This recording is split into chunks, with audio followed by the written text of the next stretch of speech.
key parts of the planning. So here are some key elements of planning: asking, listening, learning, and action. Planning and reviewing.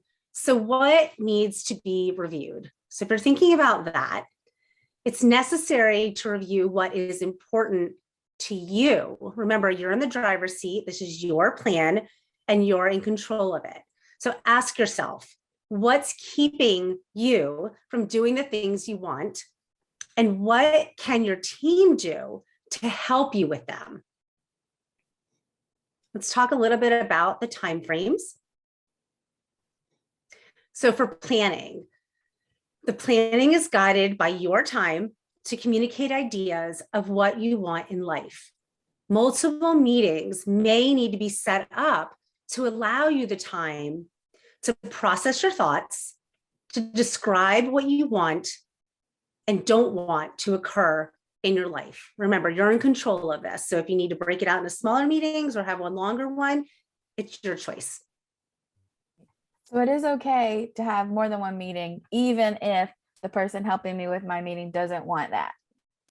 Absolutely. It's imperative that this is on your timeline and you get to choose how much time you need to get in place what feels right to you to meet your goals. Great question. Okay, so now we're going to go on to developing your, your action plan.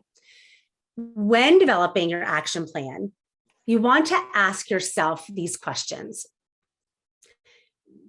Share what you want to happen or do at the meeting.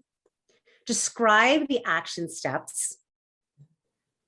And ask yourself, what resources and plans of support can help? What do you need? And what don't you need that you don't have? Who do you need as a resource that may not be there already?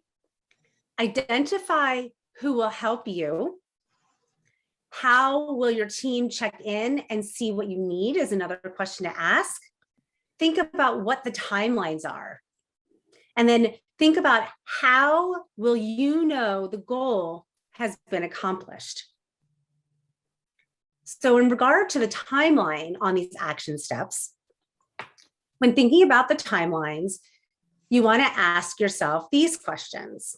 I'm going to pause for one moment. I'm giving you a lot of questions. Just know that you can go back and you can look at them, write the ones down that make sense to you. And there may be other questions that you can ask that we're not saying here. This is just getting you started. So how quickly does the task need to be finished? Another question, does this task involve a lot of research or work? Does the task need to be done before other work can be done? And did I give the team member enough time to do the task right?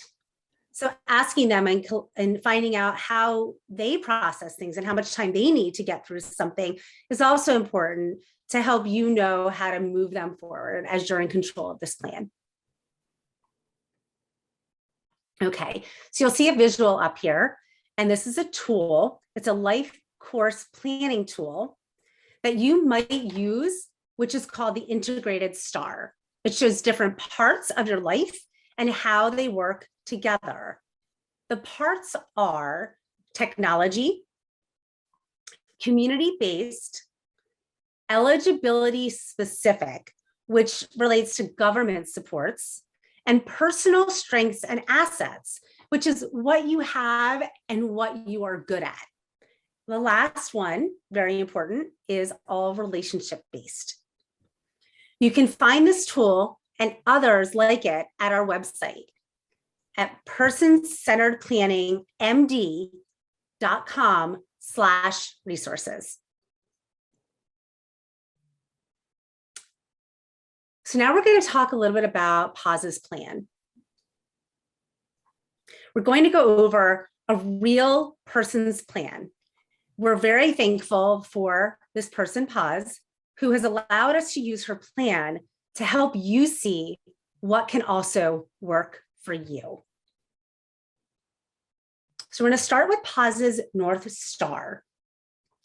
Here you can see that Paz has people in her life who know her well, who have been able to speak to what they believe her ultimate wants and dreams are.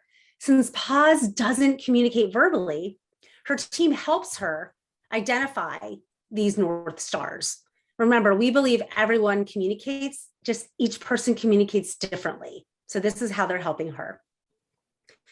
So now we're going to talk a little about who is Paz.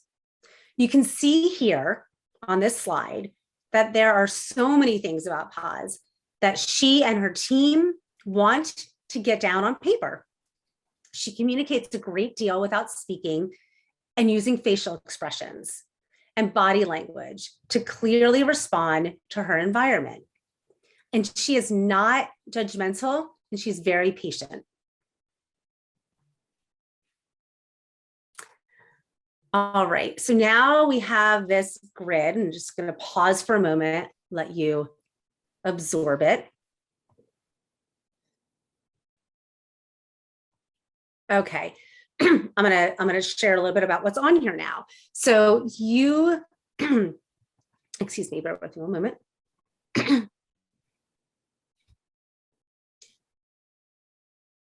Here is a map of the people, the organizations, and causes that are important to Paz. I'm going to pause one more moment before we move to the next slide. Take a minute and just look at the different parts that are here and some of what she has written.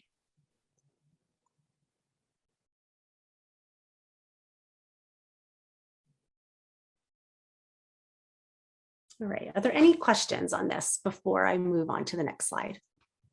Lisa, this is so much great information, but I really haven't had a chance to read it all. Will I be able to refer back to this after the presentation? Absolutely. You will have access to this information, so you can go back and look at it as often as you need. Great question. Thank you. Absolutely. Okay. I think we can move on to the next slide now. Also on our website, and we'll put that up, that link on this video too, is we will have a more in-depth view of Paz's plan as a recording on our website too. So you'll have that available too. Which is great because it'll be specifically about the plan. And that's just a chunk, if you will, as trainers like to call it, of information that you can just go back and just look at and absorb and take your time in doing so. Thank you for reminding me of that. So this slide shows Paz's capacities, her interests, social roles, and work. And I just want to make sure, so the capacity, we talked about this earlier in the training. And I think that that's really potentially an important thing that, Joseph, you're the one that brought it up earlier. When you shared that example of capacity, I think it's really a great thing to explain.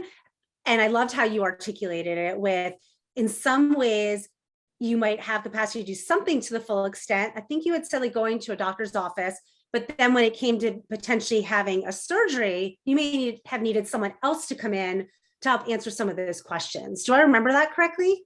Yes. And so my thinking about it is that we're going to assume that a person can make decisions. And then as we get into the decision-making process, some of us can make a decision up to a certain level. And so I use the example of, I can make the decision to take an aspirin or something like a Tylenol because I understand what that's going to do to my body. But if I had to have some invasive surgery, like I don't understand, personally, I don't even understand all the risks and responsibilities attached to that. So I may need some help with making that decision. So that's just one example of it. I thought of another example too, like in buying a house. If I wanted to buy a house and you showed me, or a realtor showed me 3 houses, I could make that decision about which house I really like, which neighborhood, etc. But then when it came down to the decision about a mortgage, and how much I could afford and what bank I go to about that, I may need some help with that decision. So it doesn't only apply to medical decisions, it applies to different parts of our lives. Wonderful. Thank you so much for sharing that. And that's a great segue into just a little bit more about this slide. And in terms of Paz's capacities, interests, social roles, and work, you can see that because she likes poetry, the team notes that going to poetry slams or having students read to her can be a great way for Paz to have a role in her community. So that's one example of how she's using that.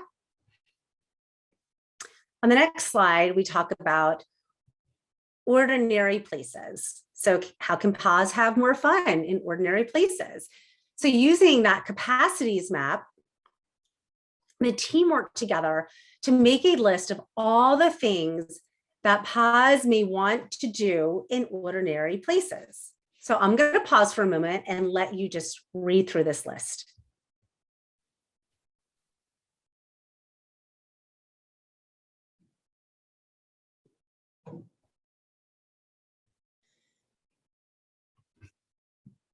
All right.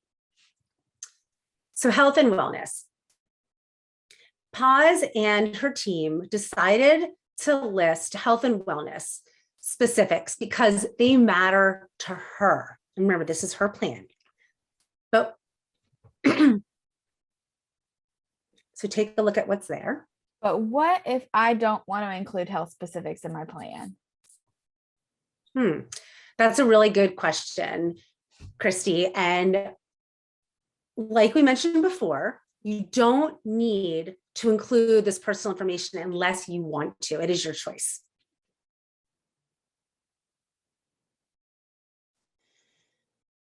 All right. So here is an action plan outcome. And this is a single outcome. It's for a single part of the plan. So one of Paz's outcomes is that she will be in a place where she is surrounded by people who care for her and will interact with her on a regular basis. She will be in an environment where she will be helpful to others as well. You can see that she has a lot of ways to meet this goal, like having students read to her in school and to volunteer at film festivals.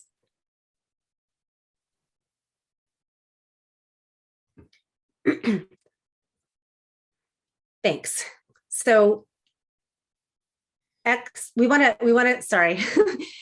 say thank you to, probably explain why I said thanks. We want to say thank you to Paz Margolis and her family, employees and friends that allowed us to use her plan for this person-centered planning to show you an example.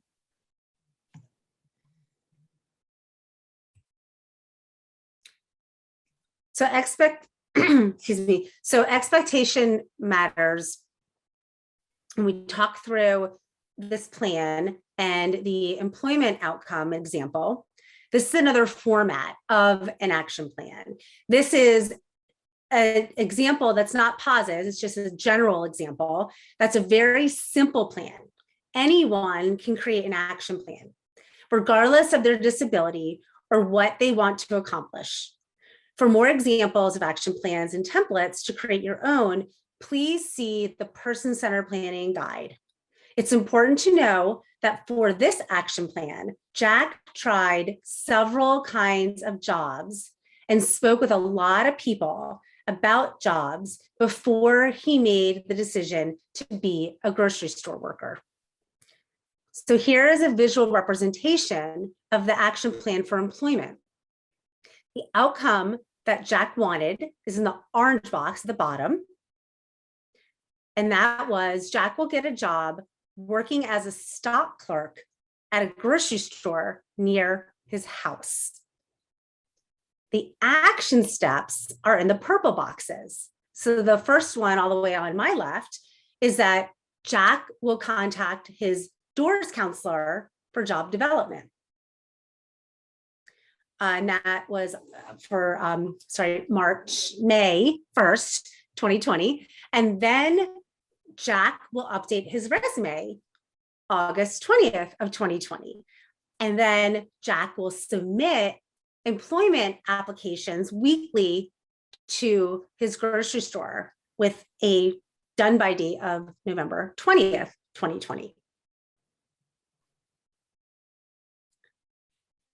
Outcomes also sometimes need resources. So those are in the green boxes. Those are the resources. So you want to identify who will help you, which is the box on the left. And that is, in this case, family, doors counselor, neighbors, job coach, and friends. The one-stop center, job club meetings, and the integrated star are also going to help him. And then how will the team check in to see what you need to help you continue with this goal?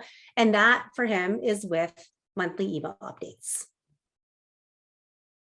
The next slide is action plan progress. So it's good to know what progress looks like. For Jack, progress looks like Jack will get a call for an interview. The pink box on the top left is where you'll see that. How will progress look to your team? Well, that's the middle box. Jack will submit employment applications weekly. The third box is how will you know the outcome has been met? Well, that's because Jack will receive a letter offering him a job as a grocery stock clerk. So it looks like when I looked at Paz's plan and then Jack's steps, you could show it differently. Like there's two different formats here, meaning you don't have to do it one exact way. Is that what you're saying, Lisa? Absolutely. And that's a great point, because when I learn, if I think of Paz's plan, which was wonderful, but there was so much information on that screen. One of the reasons I ask for people to pause and stop and read it is it takes me a while to process through all of that from that visual, because there's so much on it. For me, this view is easier for me to process and understand. So everyone learns differently, and whatever is easiest for you to keep up with, to process, and to execute on. Does that make sense? Yeah, it makes a lot of sense. Okay. Me too. I really like the pictures. When I do this for myself, when I make a plan for how I'm going to meet a goal, I like to put it on a big whiteboard. That's my favorite. So I can see everything all at once. Absolutely. I've got those huge sticky pads on my walls, and I write all over them, and I cross them out and I rip them down. So everyone does it differently. I've got lots of parking lots on my walls. All right. So how do we know that it is a action plan that will work for you? Here's how to make sure the plan works for you. Make sure to review everything with your note taker at the end to make sure everything has been covered. Make sure to ask for a copy of your first draft, and think about the strengths of each person on your team and give them a task that fits them. So what are signs of an action plan? How do we know that it's a good one? Here are some very simple steps that are great to take away and to have somewhere easily accessible for you so you can match up against it as you're looking and redefining your plan. Each step should be clearly defined with a timeline. The steps should be focused on the future. They should be measurable, and they should be updated as needed. Remember, you can have as many meetings as you need whenever you want them. So you can update them. So planning, review, process. We're going to create an action plan for something that you'd like to accomplish. So let's go ahead and work on an action plan together. We're going to open up a whiteboard. It's already there, magic. All right, let's say I'm going to give everyone the outcome, and then we're going to put this together from there. The outcome is that we will go on vacation. So what steps would we need to take in order for that to happen? I think we Save have money. to decide. Yeah, we definitely need money. We have to decide where we're going to go. So Mel knows where she wants to go. Where would you like to go on vacation?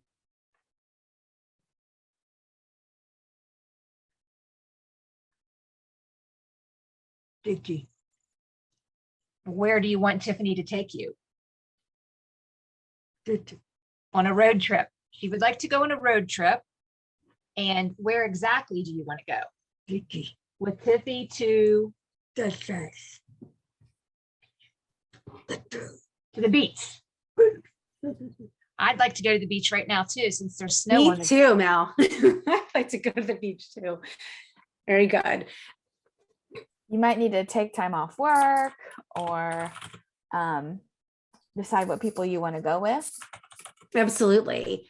And if we think about resources, what other resources would we need in order to do that? I'm really, really busy, so it would be amazing if a travel agent took care of all the details for me. Hold on, Great. hold on. Travel I'm agency. trying. It's okay. And as we're adding that in, it looks like Nicole's saying in the chat, because that's fine too. There's all different ways to communicate with us. Nicole put in save money. She put in get a camper. I want to buy some new clothes.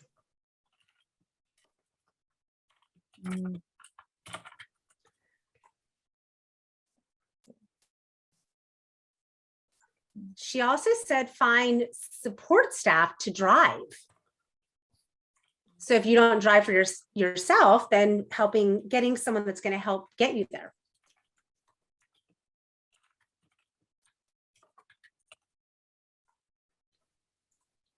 So now, how will you know if you've made progress?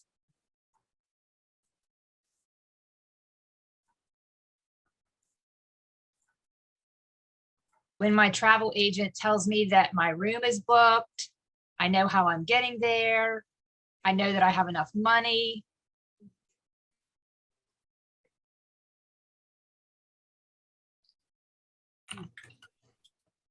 And finally, when you're where, Mel? At the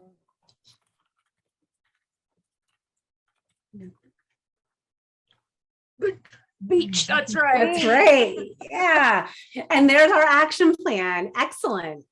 So there you have it. It's that simple. And you can do it on your own, or you can do it collaborating with your team, whoever makes sense to help you bring together all the pieces.